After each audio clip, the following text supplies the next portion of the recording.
That's a good segue to like talk about family. I mean, so I know you're a big family man. I mean, Yes. um, you got one son, correct? One son. I have a stepdaughter. Yep. Gotcha. So, I mean, how do you juggle your work life with your family life? Yeah. All right. So, you got to be committed, right? And it's hard. So I don't want anybody to think that it's a simplistic thing. It's rough. It's hard to do. I wake up early and I go to bed late. Right. There are times when I truly want to spend a whole bunch of time with my son throwing the football. But I do know that there's priorities and goals that we need to hit.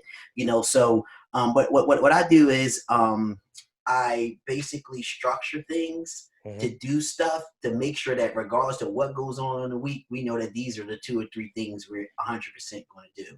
And my wife and I, prior to like the COVID stuff, we had date nights on the calendar. So we'd make sure we get babysitters, and then we'd go out for like we hooked up with our neighbor daughter, down the street, and we pre-scheduled our calendar. So for the whole year, we knew what nights we was going on date night, right?